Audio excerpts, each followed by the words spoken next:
Hello students, मैं P N sir आप सभी का easy maths with P N sir इस यूट्यूब चैनल पे स्वागत करता हूँ। देखिए, प्रोबेबिलिटी इस चैप्टर में इससे पहले हमने प्रैक्टिस सेट 5.1 बहुत अच्छी तरह से सीखा है। प्रैक्टिस सेट 5.1 के पहले जो थ्योरेटिकल पार्ट है उसमें हमने equally likely outcomes, random experiment, ये सब टर्म्स बहुत ही अच्छी तरह से सीखे हैं। रैंडम एक्सपेरिमेंट के साथ आउटकम आएगा और आउटकम के लिए हमने इक्वली लाइकली आउटकम, ये कंसेप्ट वहाँ पे बहुत अच्छी तरह से सीखा है। इससे पहले का वीडियो अगर आपने नहीं देखा होगा तो इसी वीडियो के डिस्क्रिप्शन में पहले अलजेब्रा के 4 चैप्टर्स और प्रैक्टिस सेट 5.1 इतना पूरा पोर्शन का वीडियो लेक्चर का मैंने लिंक दे रखा है। पहले 4 चैप्टर के प्लेलिस्ट का लिंक मैंने वहाँ पे दे रखा है, आप उसे ज़रूर देखिए। 5.1 प्रैक्टिस सेट भी ज़रूर देखिए, थ्योरेटिकल पार्ट भी अच्छी तरह से देखिए। आज हम कुछ थ्योरेटिकल पार्ट जैसे सैम्पल स्पेस देखेंगे, फिर इसके बाद प्रैक्टिस सेट 5.2 देखेंगे। अगर आप इस चैनल पे नए हो तो चैनल को ज़रूर सब्सक्राइब कीजिए। चैनल को सब्सक्राइब किया होगा तो मैं आपका आभारी हूँ। आपके जो भी फ्रेंड्स या relatives class 9th 10th 11th 12th इनमें से किसी भी क्लास में पूरे महाराष्ट्र में कहीं पे भी पढ़ते होंगे तो उनको इस चैनल को मैथमेटिक्स के लिए प्लीज़ सब्सक्राइब करने के लिए कहिए, वीडियोस लाइक और शेयर कीजिए। ठीक है, आज नया कंसेप्ट हम सीखने जा रहे हैं, सैम्पल स्पेस। देखिए, यहाँ पे जो हम सीख रहे हैं प्रोबेबिलिटी, फिर इसके बाद हम स्टैट सीखेंगे, तो ये सिर्फ आपको 10th स्टैंडर्ड मैथमेटिक्स के लिए आपको ये यूज़फुल है, ऐसे नहीं है। अभी 10th में जो हम पढ़ रहे हैं प्रोबेबिलिटी और स्टैटिस्टिक्स, इसका नेक्स्ट जो पोर्शन है वो आपको 11th और 12th में मिलेगा। मतलब 11th और 12th मैथमेटिक्स में वहाँ पे जो स्टैट का पोर्शन हमें देखना है तो उसका फाउंडेशन आज हम 10th स्टैंडर्ड में प्रिपेयर कर रहे हैं, ऐसा हम सोचेंगे। इसके लिए ये चैप्टर हमारे लिए बहुत ही इंपॉर्टेंट है। प्रोबेबिलिटी भले आपको ये विथ ऑप्शंस 8 मार्क्स के लिए है, लेकिन फ्यूचर के लिए ये चैप्टर हमारे लिए बहुत ही इंपॉर्टेंट है। इसलिए अच्छी तरह से चैप्टर को प्रिपेयर कीजिए और बहुत ही सिंपल कंसेप्ट्स हैं। जैसे कि पहले हमने रैंडम एक्सपेरिमेंट देखा था। एक्सपेरिमेंट परफॉर्म करते समय हमें ये तो पता है कि क्या क्या पॉसिबिलिटीज़ रहेगी, लेकिन डेफिनेटली क्या रहेगा ये हमें पता नहीं रहता है। तो उस टाइप के एक्सपेरिमेंट को कहते हैं हम रैंडम एक्सपेरिमेंट। रैंडम एक्सपेरिमेंट का जो रिजल्ट रहेगा दैट इज़ कॉल्ड आउटकम। और इक्वली लाइकली आउटकम क्या है? ये हर कोई आउटकम हैपन होने का चांस इक्वल है, that is called equally likely outcomes. हमने कुछ प्रॉब्लम भी प्रैक्टिस सेट 5.1 में ऐसे देखे थे कि जैसे पैक ऑफ प्लेइंग कार्ड है, उसमें से 1 कार्ड अगर हमें चूज़ करना है तो पॉसिबिलिटीज़ कितनी रहेंगी। वीक है, एक वीक में हमें पता है 7 डेज रहते हैं, तो उसमें से एक डे अगर हमें सिलेक्ट करना है तो पॉसिबिलिटीज़ क्या रहेगी, कितनी पॉसिबिलिटीज़ रहेगी। इस तरह के प्रॉब्लम हमने प्रैक्टिस सेट 5.1 में देखे। प्रैक्टिस सेट 5.1 बहुत ही सिंपल है, बहुत ही ईजी है। ठीक है, आज हम जो नया कंसेप्ट यहाँ पे देखने जा रहे हैं जिसे कहते हैं हम सैम्पल स्पेस। यह सैम्पल स्पेस के लिए हम या तो कैपिटल यस या फिर ग्रीक लेटर, जैसे ये इंग्लिश अल्फ़ाबेट का यस है, कैपिटल यस ऐसा कहते हैं हम। इंग्लिश अल्फ़ाबेट में कैपिटल यस, स्मॉल यस है, आपको पता है। तो उसी तरह से ग्रीक अल्फ़ाबेट जो है, ग्रीक भाषा में इसे हम कहेंगे ओमेगा। ठीक है ना, ये इंग्लिश अल्फ़ाबेट, ये ग्रीक लेटर है। ठीक है, ओमेगा। सैम्पल स्पेस डिनोट करने के लिए हम कैपिटल यस और ओमेगा यूज़ करते हैं। जनरली हर जगह अब हम कैपिटल यस ही यूज़ करेंगे। सिर्फ आपके नॉलेज के लिए मैंने दोनों भी आपको यहाँ पे बताए हैं। अब देखिए सैम्पल स्पेस का डेफिनेशन क्या है। एक बार डेफिनेशन हम देखेंगे, फिर बाद में इसके एग्जाम्पल देखेंगे। The set of all possible outcomes of a random experiment is called the sample space। ठीक है ना, बहुत सिंपल डेफिनेशन है। सैम्पल स्पेस बेसिकली सेट है। ठीक है, sample space is basically set. किस प्रकार का सेट है? हम जो भी रैंडम एक्सपेरिमेंट परफॉर्म करेंगे, सपोज हमने कॉइन टॉस किया, हमें पता है अगर हम एक कॉइन टॉस करते हैं तो पॉसिबल आउटकम्स क्या क्या रहेंगे, एच और टी, हेड रहेगा और टेल रहेगा। तो इस पॉसिबल आउटकम का जो सेट रहेगा, और हमें पता है सेट हम किस तरह से लिखते हैं, कर्ली ब्रैकेट में उसे एनक्लोज करते हैं। ठीक है ना, तो ये पॉसिबल रैंडम एक्सपेरिमेंट के पॉसिबल आउटकम का जो सेट रहेगा उसे कहेंगे हम sample space. Sample space denote करने के लिए या तो हम कैपिटल यस यूज करेंगे या फिर ओमेगा यूज करेंगे, कैपिटल यस और ओमेगा। ठीक है। The elements of sample space are called sample points. Sample space में जो एलिमेंट्स रहेंगे उन्हें कहेंगे हम sample points. The number of elements that is sample points of sample space. S is denoted by n of S. ये आपने 9th standard में भी देखा है। 9th स्टैंडर्ड में जब सेट चैप्टर था, हमारा पहला चैप्टर सेट्स, तो वहाँ पे हमने एक एडिशन थ्योरम भी लिया है, formula n of A union B equals to n of A plus n of B minus n of A intersection B, if you remember.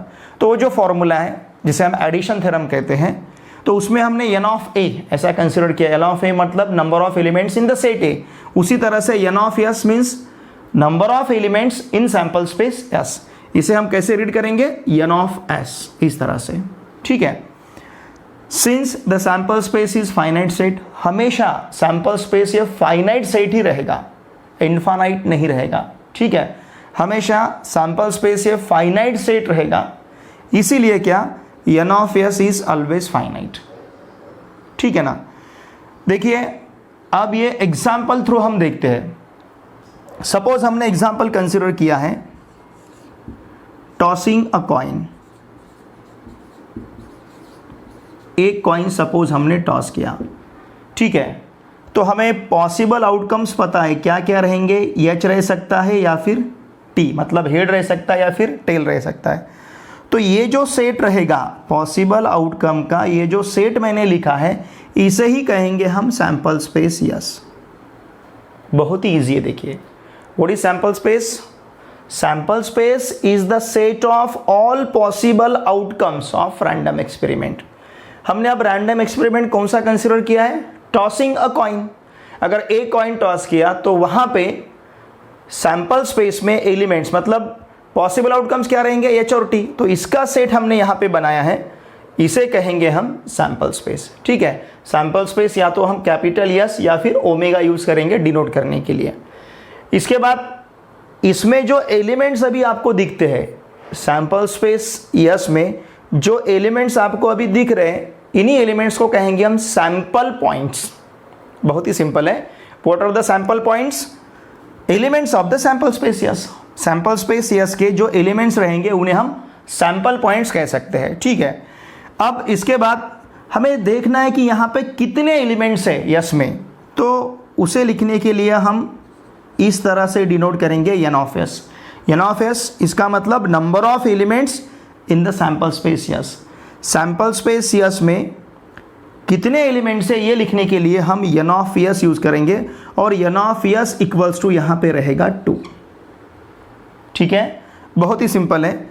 ये पहला एक्सपेरिमेंट हमने कंसिडर किया है। मैं यहाँ पे अब दूसरा एक्सपेरिमेंट कंसिडर करता हूँ। देखिए टॉसिंग 2 कॉइन्स। सपोज हमने 2 कॉइन टॉस किए हैं। इसके पहले लेक्चर में हमने देखा है अगर 2 कॉइन हम टॉस करते हैं तो पॉसिबल आउटकम क्या क्या रहेंगे, और बहुत सिंपल है लिखने के लिए। देखिए जब 2 कॉइन हम टॉस करते हैं और उसके हमें यस के एलिमेंट्स लिखने हैं, मतलब पॉसिबल आउटकम्स लिखने हैं, तो कैसे लिखेंगे? देखिए ध्यान दीजिए। हम क्या करेंगे? पहले 2 एच फिर बाद में 2 टी। ठीक है। देखिए क्या किया हमने, पहले 2 एच लिखे फिर बाद में 2 टी लिखे हैं। फिर इसके बाद 1 एच 1 टी 1 एच 1 टी। इस तरह से सैंपल स्पेस यस में एलिमेंट्स आएंगे जब हम 2 कॉइन टॉस करेंगे, तो एन ऑफ यस यहां पे रहेगा 4। ठीक है। अब देखिए एक सिंपल सी बात मैं आपको बताने जा रहा हूं। अगर हम एक कॉइन टॉस करते हैं 1 कॉइन, तो 2⁻1 इक्वल्स टू 2 इतने पॉसिबल आउटकम्स रहेंगे अगर हमने एक कॉइन टॉस किया। समझ रहे? सपोज अगर हमने 2 कॉइन टॉस किए, 2, 2 कॉइन्स, तो 2⁻² इक्वल्स टू 4 पॉसिबल आउटकम्स रहेंगे। अगर हमने 3 कॉइन टॉस किए, ध्यान दीजिए, तो 2⁻³ इक्वल्स टू 8, इतने पॉसिबल आउटकम्स रहेंगे।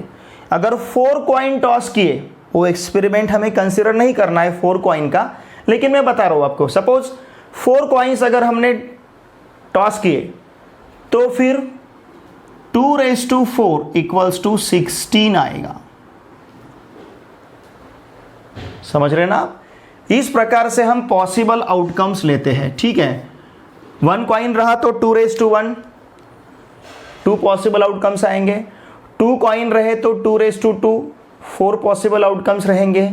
3 कॉइन रहे तो 2⁻3 इक्वल्स टू 8 पॉसिबल आउटकम्स रहेंगे। अब शायद आपको लग सकता है कि हमने 2⁻2 ऐसा ही हम क्यों कंसिडर कर रहे हैं। देखिए क्या होता है, जब भी हम सैंपल स्पेस के एलिमेंट्स लेते हैं, जैसे जब भी हम एक कॉइन टॉस करेंगे तो हमें पता है कि एक कॉइन के लिए 2 पॉसिबल आउटकम्स रहते हैं, ठीक है।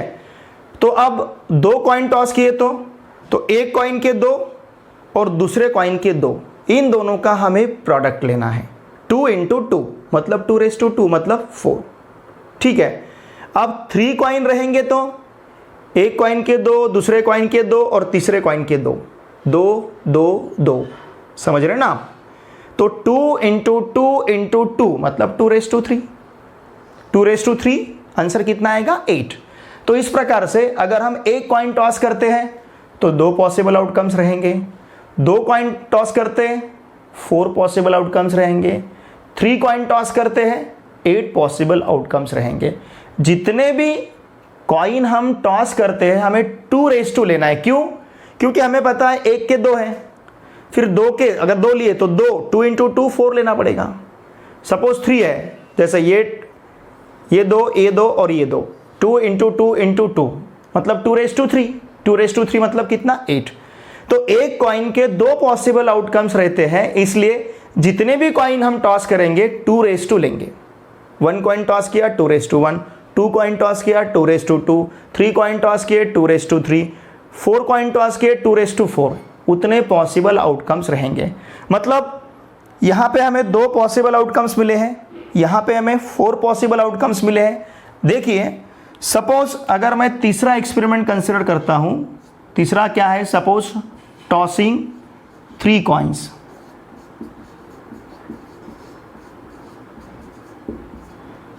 ठीक है ना। हम 3 कॉइन टॉस करने जा रहे हैं।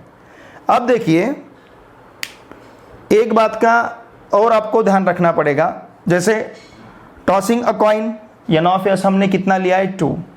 टॉसिंग 2 कॉइन्स N(s) हमने 4 लिया है, ठीक है। अब किस बात का ध्यान रखना है? टॉसिंग 2 कॉइन्स मतलब 2 coin at a time toss करना या फिर एक कॉइन 2 बार टॉस करना, दोनों का मीनिंग सेम है। टॉसिंग 2 कॉइन्स और 1 कॉइन इज टॉस्ड 2 टाइम्स, दोनों का मीनिंग सेम है। इस बात का आपको ध्यान रखना पड़ेगा। टॉसिंग 2 कॉइन्स और 1 कॉइन इज टॉस 2 टाइम्स, इन दोनों सेंटेंस का मीनिंग सेम है, दोनों एक्सपेरिमेंट सेम है। मतलब इन दोनों एक्सपेरिमेंट के लिए सैंपल स्पेस यस इसी तरह से आएगा। सिर्फ दोनों एक्सपेरिमेंट की शब्द रचना जो है वो अलग है। रीड करते समय थोड़ा अलग तरीके से हम रीड कर रहे हैं इसको, देखते हम इसके तरफ जब देखेंगे तो अलग दिखेगा हमें, क्योंकि वहाँ के जो वर्ड है वर्ड अलग अलग यूज हुए हैं। टॉसिंग 2 कॉइन्स और 1 कॉइन इज टॉस 2 टाइम्स, लेकिन दोनों का मीनिंग सेम है। जैसे 2⁻1 और 2 दोनों का मीनिंग सेम है, 2 स्क्वायर और 4 दोनों का मीनिंग, ये 2 स्क्वायर दिखेगा अलग, 4 अलग दिखेगा, लेकिन दोनों का मीनिंग सेम है। 2 क्यूब अलग दिखता है, 8 अलग दिखता है, लेकिन दोनों का मीनिंग सेम है। उसी तरह से टॉसिंग 2 कॉइन्स और 1 कॉइन इज टॉस 2 टाइम्स, ये दोनों का मीनिंग सेम रहेगा, ठीक है। अब हम 3 कॉइन टॉस करने जा रहे हैं और सैंपल स्पेस यस हमें लिखना है, ठीक है ना। 3 कॉइन्स हमें टॉस करने हैं और सैंपल स्पेस यस हमें कंसिडर करना है। देखिए हमें पता है अगर 1 कॉइन टॉस किया तो सैंपल स्पेस यस में एलिमेंट्स एच टी इस प्रकार से रहेंगे और n of S equals to रहेगा 2। ठीक है, 2 कॉइन टॉस किए तो सैंपल स्पेस यस में एलिमेंट्स रहेंगे H H, H T, T H, T T और एन ऑफ एस रहेगा 4। अब हम 3 कॉइन टॉस करने जा रहे हैं, टॉसिंग 3 कॉइन्स और 1 कॉइन टॉस 3 टाइम्स, दोनों का मीनिंग सेम रहेगा। 3 कॉइन टॉस करने हैं या फिर एक कॉइन 3 टाइम्स टॉस करना है, टॉसिंग 3 कॉइन्स और 1 कॉइन टॉस 3 टाइम्स। ठीक है, अब देखिए एक्सपेरिमेंट हम किस तरह से कंसिडर करेंगे। मैंने आपको पहले बताया अगर 1 कॉइन टॉस किया तो 2⁻1 2 एलिमेंट्स आएंगे, 2 कॉइन टॉस किया तो 2⁻2 4 एलिमेंट्स आएंगे, 3 कॉइन टॉस करेंगे तो 2⁻3 8 एलिमेंट्स आएंगे। अब ये 8 एलिमेंट्स कैसे लिखने हैं, देखिए ये 4 एलिमेंट्स हमने कैसे लिखे थे, एक बार इसको देखेंगे हम। ये 4 कैसे लिखे, देखिए 4 है तो हमने आधे एच और आधे टी लिए, मतलब 2 एच और 2 टी। फिर इसके बाद आधे एच और आधे टी मतलब 1 एच 1 टी, एच टी और इस प्रकार से एलिमेंट्स हमने लिखे H H, H T, T H, T T. तो लिखते समय आप इस तरह से लिख सकते हो H T T H T, ये हो गए 4 एलिमेंट्स। समझ रहे आप? ठीक है, अब हमें लिखना है 8 एलिमेंट्स। ध्यान दीजिए ये 8 एलिमेंट्स हम कैसे लिखेंगे। देखिए 4 एलिमेंट्स थे तो हमने 2H 2T लिए। अब 8 एलिमेंट्स है तो हम क्या करेंगे 4H, ध्यान दीजिए 4H और 4T लेते हैं। क्या लिया हमने 4H और 4T। फिर इसके बाद 2H 2T, 2H 2T। इसके बाद 1H 1T, H T H T H T H T। इस प्रकार से सैंपल स्पेस यस के एलिमेंट्स क्या क्या आए देखिए, H H H, इसके बाद H H T, उसके बाद H T H, उसके बाद H T T, फिर T H H, फिर T H T, फिर T T H और फिर क्या रहेगा, यहाँ पे लिखता हूँ मैं T T H और लास्ट क्या रहेगा T T T। ठीक है ना? तो इस प्रकार से कितने एलिमेंट्स आए हैं, n of S equals to 8। समझ रहे आप?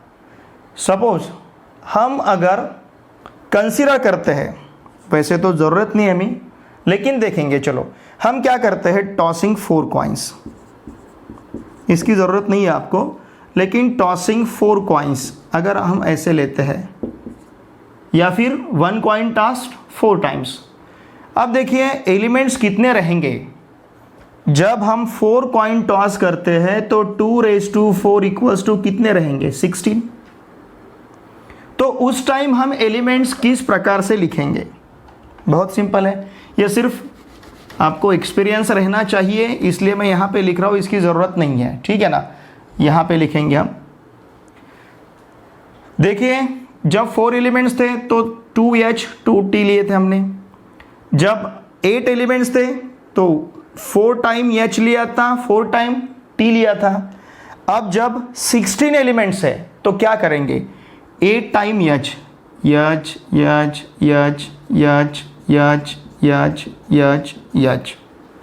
1 2 3 4 5 6 7 8, 8 टाइम्स T 1 2 3 4 5 6 7 8।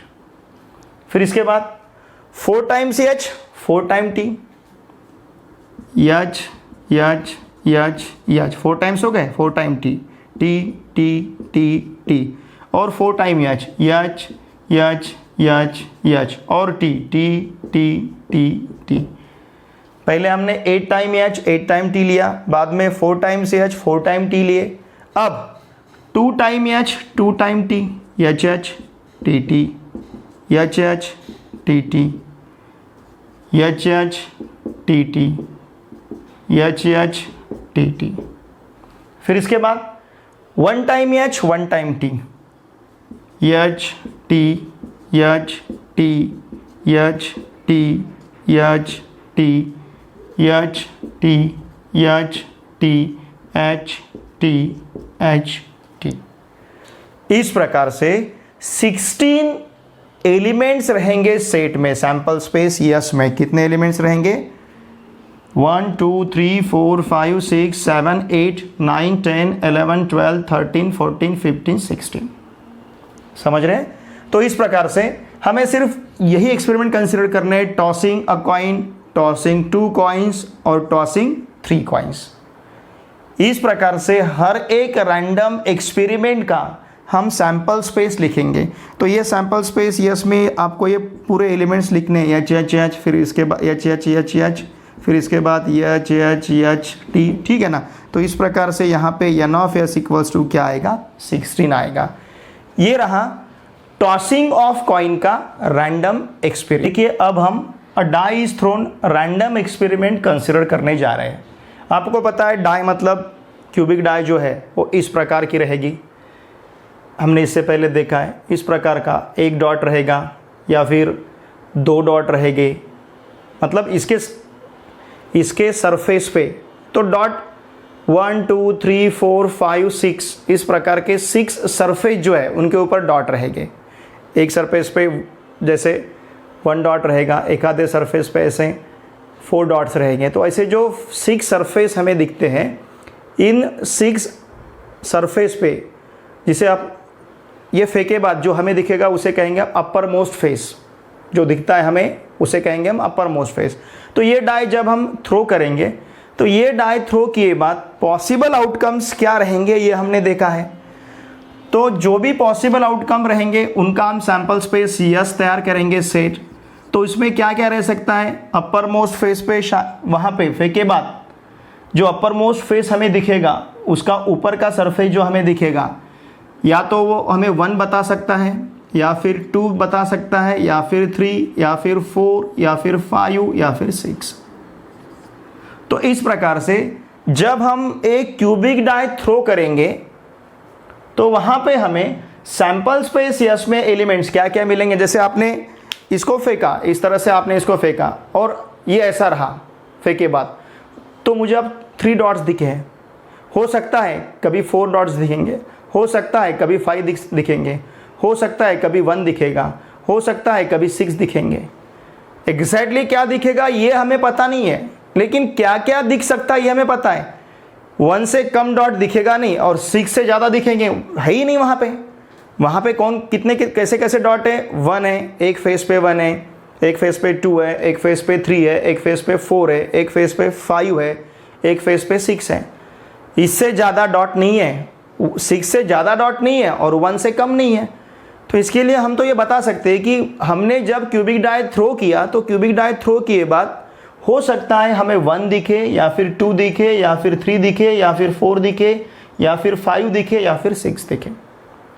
इससे अलग हमें वहाँ पे कुछ दिखेगा नहीं, ठीक है ना। तो इसलिए हमने सैंपल स्पेस यस में जितनी भी पॉसिबिलिटीज़ है उन सभी का सेट यहाँ पे हमने तैयार किया है, जिसे कहा है हमने सैंपल स्पेस यस। तो इसमें जो दिखते हैं इन्हें हम सैंपल पॉइंट्स कहेंगे, ठीक है ना। तो सैंपल पॉइंट्स क्या क्या है? 1 2 3 4 5 6। तो एन ऑफ यस क्या आएगा? N of S equals to रहेगा 6, ठीक है। अब है 2 डाइस, 2 इसके बाद का एक्सपेरिमेंट। नेक्स्ट जो एक्सपेरिमेंट हमें कंसिडर करना है वो है 2, ये डाई का अनेक वचन प्लूरल फॉर्म हम लेंगे dice, DICE। 2 dice are thrown. Dice means die का अनेक वचन, डाई एक होगा और इससे ज़्यादा लेने हैं तो हम इसे डाइस ऐसा कहेंगे। 2 डाइस आर थ्रोन। अब अगर 2 डाइस हम थ्रो करते हैं तो सैंपल स्पेस यस में एलिमेंट्स क्या क्या रहेंगे, देखिए ध्यान दीजिए। ठीक है, मेरे पास इस प्रकार की 2 क्यूबिक डाइस है, ठीक है ना, इस प्रकार की ये 2 अगर आपको दिखती है तो ये 2। अब देखिए सपोज मैंने ऐसे ये 2 को हाथ में लिया इस प्रकार से और इनको ऐसे फेंका, मैंने थ्रो कर दिया, यह जब नीचे गिरेगी क्या हो सकता है, देखिए ध्यान दीजिए। हो सकता है इसका 1 रहे, जो आपको बता रहा हूँ मैं, 1 डॉट रहे और इसका भी 1 रहे, ठीक है, या फिर इसका 1 रहे, इसके 2 रह सकते हैं, इसका 1 रहे, इसके 3 रह सकते हैं, इसका 1 ही रहे, इसके 4 रह सकते हैं, इसका 1 ही रहे, इसके 5 रह सकते हैं, इसका 1 रहे, इसके 6 रह सकते हैं। मतलब ये 1 के साथ हो सकता है, इस डाई के 1 के साथ हो सकता है इस डाई का 1 रहेगा या फिर 2 रहेगा या फिर 3 रहेगा या फिर 4 रहेगा या फिर 5 रहेगा या फिर 6 रहेगा, ठीक है। या फिर ऐसे हो सकता है इसके 2 के साथ इसका 1 रहेगा या फिर इसका 2 रहेगा या फिर इसका 3 रहेगा, ऐसे हो सकता है, या फिर इसका 4 रहेगा या फिर 5 रहेगा या फिर 6 रहेगा। मतलब इसके 1 के साथ दूसरे डाई के 1 2 3 4 5 6 इनमें से कोई रह सकता है, इसके 2 के साथ दूसरे डाई के 1 2 3 4 5 6 इसमें से रह सकता है, इसके 3 के साथ ये डाई के 1 2 3 4 5 6 इसमें से कोई रह सकता है। तो अगर ऐसे हम कंसीडर करेंगे तो देखिए सैंपल स्पेस यस में एलिमेंट्स हमें क्या मिलेंगे, पहले डाई का 1 उसके साथ दूसरे का 1, पेयर ले रहे हैं हम क्योंकि 2 है, ठीक है ना, ये यहाँ पे 2 है तो हमने पेयर लिया है, और पेयर लिया इसका मतलब वहाँ पे ऑर्डर भी इंपॉर्टेंट है हमारे लिए। जैसे पहले का, अब ये क्या करेगा, पहले डाई का 1 और दूसरे डाई का 1, ये ब्रैकेट में हम 1 2 लिखते हैं, इसका मतलब पहले डाई का 1 दूसरे डाई का 2, फिर इसके बाद 1 3 लिखते हैं, मतलब ये ऑर्डर पेयर है, पेयर तो है लेकिन वहाँ पे ऑर्डर भी है, इसे हम फर्स्ट कहेंगे, इसे हम सेकंड कहेंगे। तो इस प्रकार से ये हो सकता है, समझ रहे। या फिर क्या, पहले डाई का 2 दूसरे का 1, पहले का 2 दूसरे का 2, पहले का 2 दूसरे का 3, पहले का 2 दूसरे का 4, पहले का 2 दूसरे का 5, पहले का 2 दूसरे का 6, ये हो सकता है। या फिर पहला 3 दूसरा 1, first 3 second 2, first 3 second 3, first 3 second 4, first 3 second 5, first 3 second 6, ये हो सकता है। या फिर first 4 second 1, first 4 second 2, first 4 second 3, first 4 second 5, first 4 second second यहाँ पे 4, फर्स्ट 4 सेकंड 5, 4 1 4 2 4 3 4 4 4 5 और 4 6, ठीक है ना, 1 2 3 4 5 6। इसी तरह से क्या हो सकता है, 5 1 5 2 5 3 5 4 5 5 5 6, ठीक है। या फिर क्या हो सकता है, 6 1 6 2 6 3 6 4 6 5 6 6। इससे अलग पॉसिबिलिटी हो नहीं सकती है। क्यों नहीं?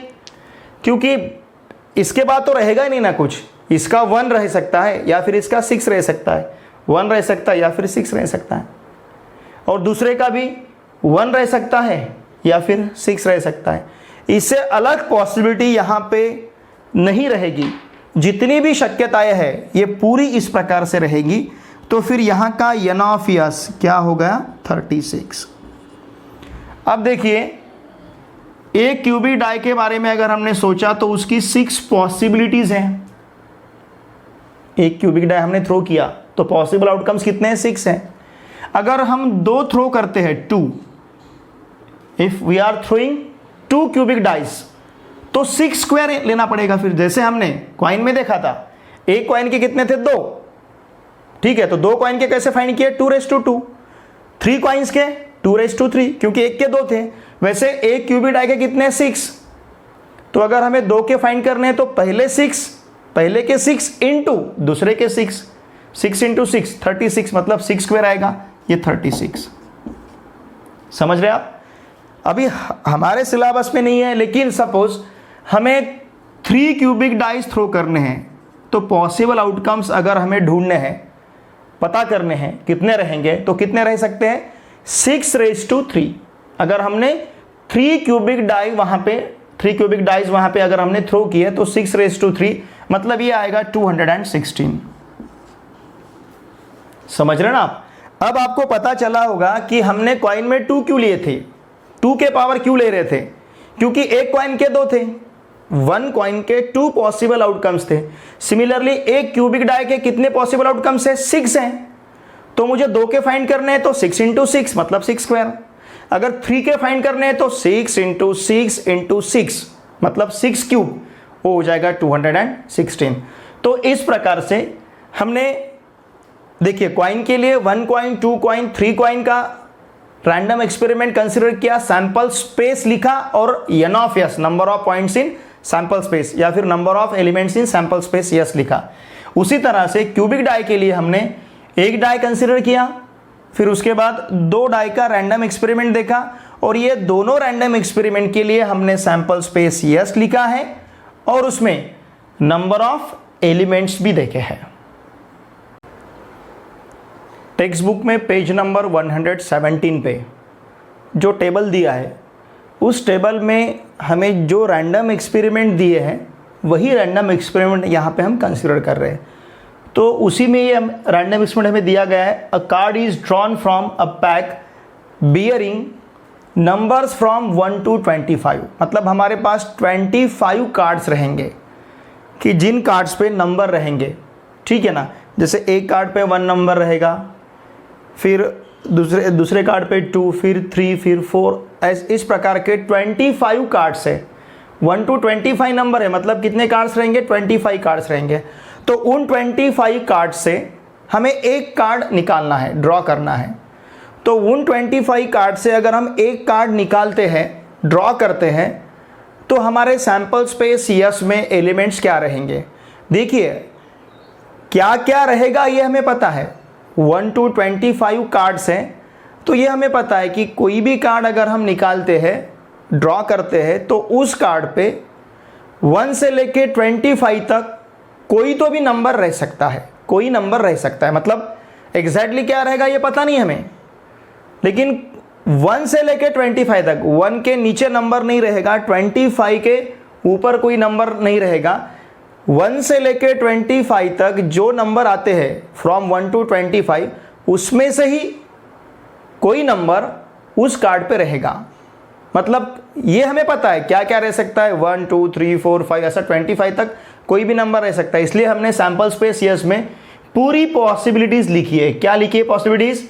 1 से लेके 25 तक। समझ रहे ना आप? 1 से लेके 25 तक कोई तो भी नंबर रहेगा।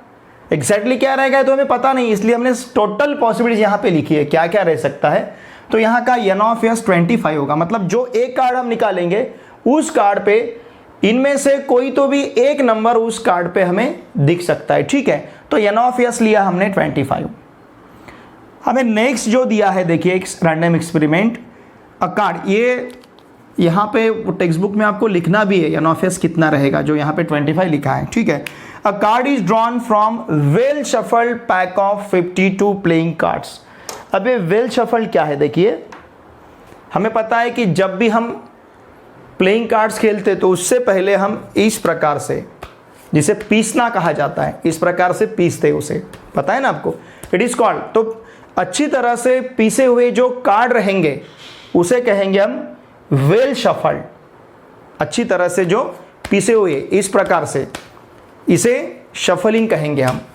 और ये अच्छी तरह से, मतलब रैंडमली, हमें पता नहीं कौन सा, ये मुझे पता नहीं अब यहाँ पे ये कार्ड कौन सा रहेगा, ये देखे बाद ही मुझे पता चलेगा, ठीक है ना। तो इसे कहेंगे हम वेल शफल्ड, मतलब अरेंजमेंट वगैरह कुछ नहीं, वेल शफल्ड, अच्छी तरह से पीसे हुए।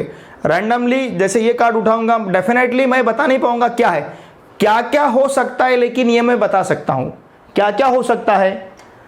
अगर हमने एक कार्ड ड्रॉ किया तो हो सकता है वो कार्ड हमारा डायमंड का हो, और डायमंड में भी हो सकता है एक का रहे, या फिर 2, 3, 4, या फिर किंग तक कोई रह सकता है, या फिर हार्ट का रह सकता है, हार्ट में इक्का से लेके किंग तक का कोई कार्ड रह सकता है, या फिर क्लब रह सकता है, क्लब में इक्का से लेके किंग तक कोई तो भी कार्ड वहां पे रह सकता है, या फिर स्पैड का रह सकता है, और स्पैड में भी इक्का से लेके किंग तक कोई भी कार्ड वहां पे रह सकता है। क्या क्या रह सकता है ये हमें पता है, 52 में से एक रहेगा, लेकिन एग्जैक्टली क्या रहेगा ये पता नहीं, लेकिन 1 से लेके 52 तक जितने भी कार्ड्स हमें पता है उनमें से एक कार्ड रहेगा। तो 1 से लेके 52 इनमें से अगर कोई रहता है तो पॉसिबिलिटीज 52 हो गई। आप डेफिनेटली तो बता नहीं पाएंगे क्या है, लेकिन आप ये बता सकते हो, शायद डायमंड का हो सकता है, शायद हार्ट का हो सकता है, शायद क्लब का हो सकता है, शायद स्पेड का हो सकता है। अगर डायमंड का हो सकता है तो 1 से लेके किंग तक का रह सकता है। अगर डायमंड का रहेगा तो 1 से लेके, मतलब इक्का से लेके किंग तक का रह सकता है। अगर सपोज वहां पे क्लब का रहा तो फ्रॉम इक्का टू किंग, स्पैड का रहा तो फ्रॉम इक्का टू किंग, ये हमें पता है, ठीक है ना। तो इस प्रकार से वहां पे how many possibilities will be there, 52 रहेंगी। देखिए ये अगर हमने काउंट किया इन सभी को, ये 13 है, ये 13 है, ये 13 है, ये 13 है, तो एन ऑफ ईयर्स हमारा क्या रहा, 52। देखिए इस प्रकार के एक्सपेरिमेंट हमें इस चैप्टर में कंसिडर करने हैं। ये चैप्टर आपका 11th और 12th, मतलब आगे भी फ्यूचर में जो आपको 2 क्लासेस में पढ़ना है, क्लास 11th में और क्लास 12th में, तो उसके मैथमेटिक्स में भी ये दोनों चैप्टर बहुत ही इंपॉर्टेंट है। दोनों मतलब ये प्रोबेबिलिटी चैप्टर नंबर 5 और चैप्टर नंबर 6 है स्टैटिस्टिक्स। वैसे देखा जाए तो स्टैटिस्टिक्स से चैप्टर नहीं हो सकता है, statistics actually it is the branch of mathematics. अब उसको तो मैथ्स में भी इंक्लूड नहीं किया जाता है। अब स्टैट्स एक अलग ही सब्जेक्ट है, अब उसे ब्रांच भी नहीं कह सकते हम, स्टैट एक अलग ही सब्जेक्ट है। जैसे क्योंकि 11th और 12th में अगर आपने बुक का नाम देखा, सब्जेक्ट का नाम देखा मैथमेटिक्स, तो सिर्फ मैथ्स नहीं है, मैथमेटिक्स एंड स्टैटिस्टिक्स ऐसे उस टेक्स्ट बुक का नाम है। मतलब मैथमेटिक्स एंड स्टैटिस्टिक्स क्यों कहा गया है, क्योंकि ये 2 अलग है, ठीक है ना। जैसे साइंस एंड टेक्नोलॉजी कहा जाता है, उसी प्रकार के टेक्नोलॉजी अब अलग हो गया, साइंस अब अलग है, साइंस एंड टेक्नोलॉजी। उसी प्रकार से मैथमेटिक्स एंड स्टैटिस्टिक्स, और स्टैटिस्टिक्स ये हर सब्जेक्ट में आता है। स्टैटिस्टिक्स जैसे अब मैथ्स में हम तो सीख रहे हैं, देख रहे हैं, ये हर सब्जेक्ट में, आपका आर्ट्स फील्ड का सब्जेक्ट रहे, चाहे फिर वो इकोनॉमिक्स रहे, पॉलिटिकल साइंस रहे, हिस्ट्री रहे, या फिर लैंग्वेजेस रहेगी, या फिर मेडिकल साइंस का सब्जेक्ट रहेगा, या फिर कॉमर्स का सब्जेक्ट रहेगा, किसी हर एक सब्जेक्ट में, हर एक सब्जेक्ट के मेथोडोलॉजी में स्टैटिस्टिक्स इस सब्जेक्ट को बहुत ही इंपॉर्टेंस वहाँ पे है, ठीक है। तो इतना जो पार्ट है, इतना बेसिक पार्ट हमें एक्सरसाइज 5.2 के लिए बहुत नेसेसरी है। अब एक्सरसाइज 5.2 में हमें क्या करना है, देखिए हो सकता है कि हम क्या करें, जैसे हमने 2 कॉइन टॉस किए, 3 कॉइन टॉस किए, 1 कॉइन टॉस किया, 1 क्यूबिक डाई या फिर 2 क्यूबिक डाइस, ठीक है ना, या फिर प्लेइंग कार्ड्स। हमें अगर कॉम्बिनेशन में एक्सपेरिमेंट कंसिडर करना है, कॉम्बिनेशन में मतलब अब मेरे हाथ, एक हाथ में क्यूबिक डाई है और एक हाथ में कॉइन है, और दोनों को मैंने फेंका है, पता है ना। तो देखिए हमने कैसे फाइंड किया था कि 2 कॉइन अगर हम फेंकते हैं, थ्रो करते हैं, हाउ मेनी पॉसिबल आउटकम्स, 2 × 2 4, ऐसे देखा था ना हमने, एक कॉइन के 2, दूसरे कॉइन के 2, 2 × 2 4। वैसे अगर हम एक क्यूबिक डाई थ्रो करते हैं और एक कॉइन टॉस करते हैं तो क्या रहेगा फिर, तो एक क्यूबिक डाई के 6 और एक कॉइन के 2, एक क्यूबिक डाई के पॉसिबल आउटकम्स कितने रहेंगे, 6 रहेंगे, और एक कॉइन के कितने रहेंगे, 2 रहेंगे, 2 रहेंगे। तो हमने वहाँ पे 2 × 2 किया था कॉइन के लिए, डाइस के लिए 6 × 6 किया था, अब यहाँ पे 6 × 2 करना पड़ेगा। 6 × 2 मतलब कितने रहेंगे, 12 रहेंगे। चलिए अब हम देखते हैं next practice set 5.2। Next lecture में। ठीक है, मैं आपसे फिर से रिक्वेस्ट करता हूँ, अगर आपने इस चैनल को सब्सक्राइब नहीं किया होगा तो प्लीज़ इस चैनल को सब्सक्राइब कीजिए। किया होगा तो मैं आपका बहुत आभारी हूँ। आपके जो भी फ्रेंड्स क्लास 9, 10, 11, 12 इनमें से किसी भी क्लास में पूरे महाराष्ट्र में कहीं पे भी पढ़ते होंगे तो उन स्टूडेंट्स को, उन रिलेटिव्स को, उन आपके फ्रेंड्स को प्लीज़ मैथमेटिक्स के लिए इस चैनल को सब्सक्राइब करने के लिए आवश्यक है। मेरी आपसे बहुत तहे दिल से रिक्वेस्ट रहेगी कि इस चैनल को मैथमेटिक्स के लिए उनको प्लीज़ सब्सक्राइब करने के लिए कहिए, क्योंकि मैं देखिए आपके लिए फ्री ऑफ कॉस्ट सब कुछ कर रहा हूँ। ठीक है ना, तो आपकी भी रिस्पॉन्सिबिलिटी है स्टूडेंट्स, आपकी भी कुछ ड्यूटी बनती है मेरे प्रति। तो आपके जितने भी फ्रेंड्स हैं पूरे महाराष्ट्र में, फ्रेंड्स हैं, रिलेटिव्स हैं, जो भी जान पहचान के अपने पूरे महाराष्ट्र में जो स्टेट बोर्ड में अभी पढ़ते हैं, तो उन सभी को 9th, 10th, 11th, 12th in class में जो भी स्टूडेंट्स पढ़ते हैं तो उनको इस चैनल को सब्सक्राइब करने के लिए कही। और आपको जो भी लगता है, सपोज आपको लगा कि एक आधे पर्टिकुलर टॉपिक पे लेक्चर चाहिए, तो कमेंट में आप मुझे वो भी लिख के भेजिए कि सर पर्टिकुलर ये टॉपिक, इस टॉपिक पे हमें लेक्चर चाहिए, तो मैं वो भी आपके लिए प्रिपेयर करूँगा। आपकी जो भी डिमांड रहेगी, आपकी जो भी रिक्वायरमेंट रहेगी, वो हर एक रिक्वायरमेंट मैं फुलफ़िल करने का, रिलेटेड टू मैथमेटिक्स सब्जेक्ट, हर एक रिक्वायरमेंट मैं आपकी फुलफ़िल करने का प्रयास करूँगा। ठीक है, तो और एक बार मैं रिक्वेस्ट करता हूँ कि प्लीज़ इस चैनल को सब्सक्राइब करने के लिए कहिए, आप भी सब्सक्राइब कीजिए। Thanks for watching my video.